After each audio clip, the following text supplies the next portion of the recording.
Read a stunning article by Catherine Schulz in the New Yorker this week. And frankly, if I lived right now in the Pacific Northwest, I'd be considering moving. Seriously. The gist of it is this.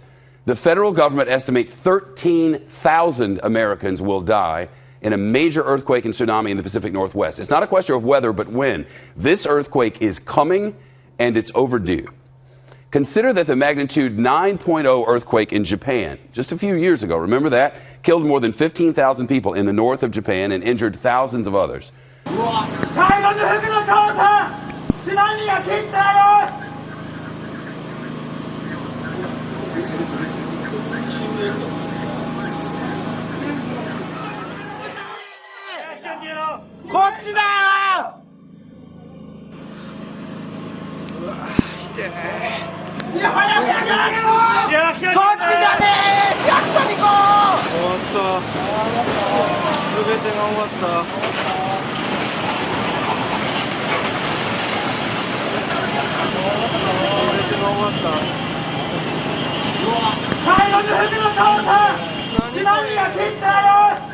Seismologists say that the quake that will strike on our Pacific Northwest coastline should be even stronger, at up to a 9.2.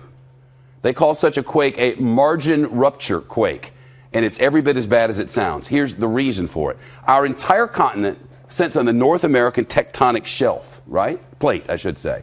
Off the coast of the Pacific Northwest, from the top of Washington State all the way down to northern California. This is it. And another plate called the Juan de Fuca is trying to slide up under North America, but it's stuck. We have an illustration over here in the big wall. Let me show you what this is. This is our continent here. This is the Cascada Mountains. This is the Cascadia, what do they call it? The Cascadia what? Bridge. The Cascadia Bridge. I was actually asking him, but thank you. The North American plate here and the Juan de Fuca plate here. This one's sliding up under, and eventually this is going to go down, send a huge wall of water up. That wall will go all the way over to Japan, and the other will come onto our shore within 15 minutes. And when it slips, it will unleash not only a colossal earthquake, but also that tsunami, 700 miles long, and in some places up to a 100-foot high wall of water and whatever it's pushing, like houses and dump trucks and schools. Thousands and thousands will not escape. The New Yorker quotes a FEMA official who says, and I quote, "Our operating assumption is that everything west of Interstate 5 will be toast." Everything west of Interstate 5 is gone. That's Seattle, Tacoma, Portland and Olympia, Salem and Eugene, wiped out. Altogether about 7 million people. That's not including tourists. So think of summertime. The New Yorker reports that FEMA calculations indicate the disaster will damage or destroy about 1 million buildings, including 3,000 schools and 1/3 of all fire stations.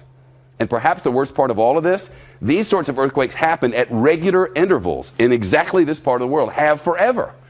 On average, according to seismologists, about every 240 years. So when was the last one of these massive 9.2 or so earthquakes? Well, the last one was more than 300 years ago, the year 1700. It struck in the Pacific Northwest and sent a 600-foot wave of water all the way to Japan. So right now, on average, the Pacific Northwest is decades overdue for the really, really big one. Michio Kaku is a physicist and professor at City College of New York. This article is stunning. Is it overstated in any way? No, the Cascadia Fault is an earthquake waiting to happen. We know it's going to happen with an energy 30 times the maximum energy of the San Andreas Fault. So Hollywood has us brainwashed into thinking the big one is going to be in California. No, the Cascadia Fault would pack energy 30 times the energy that the San Andreas Fault can muster. The article speaks of a liquefaction of the earth, that part of the earth will turn to liquid. That's right. We're talking about major energy surges inside the ground that'll cause it to liquefy. We've seen that in Japan. We saw that at Fukushima, and it's almost like quicksand. One day you're walking on solid ground, the next you're falling right into a quicksand. This earthquake would last 4 minutes or more, the rattling and the shaking, and then within 15 minutes they estimate this wall of water. In the entire inundation zone, you could have water up to 100 feet high. That's right. And in the inundation zone, we have 70,000 people that have almost no clue as to what could happen. You know, in Japan, you have to live with earthquakes every day. Children go through tests and drills. People are conscious of this. But in the Pacific Northwest, it barely rates on the radar screen. There's something that happens before the shaking that we can sense, sensors can pick up. That's an early warning system that they have all over Japan, especially in the north and in the Tokyo area. They've been trying to get it pushed through, look for money for it in the Seattle-Tacoma area, nothing. That's right. Before the earthquake actually hits, there's a compression wave that is detected by animals, for example. Animals start to act very strange, and we've seen that happen before earthquakes. And then a minute, 2 minutes later, boom, you head for the hills because there's nothing left to do except to go to high ground. You mentioned what this sort of event has caused in history. That's right. In the year 1700, there was a massive earthquake and tsunami which surged over Japan. And then running the videotape backwards, you can actually see that in 1700, it originated with a Cascadia fault. And then we physicists can calculate the energy, the magnitude, the dynamics once we got these two events linked together. And that was only done in the last decade or so. And you mentioned Mount Everest. That's right. Mount Everest is also created by the collision of two faults, just like what we have here.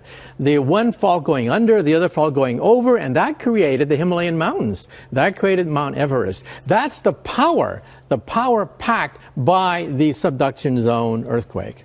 Okay. Averages of when things are going to happen are really not very reliable. I think they used by example, the difference between 4 and 6 is 2. I forget exactly how they did it. We can't be sure exactly when this is going to happen, but we're positive it's going to happen. If you lived in the Pacific Northwest, you had little kids, would you live there? I'd think twice. I would have to drill them, just like what they do in Japan, be part of their life in terms of having an emergency kit, where to go in case of an emergency, what to do, what frequencies to go to, and so on and so forth. And by the way, we know that this is going to happen because by simply drilling into the seafloor, we can see evidence of ancient tsunamis going back 10,000 years.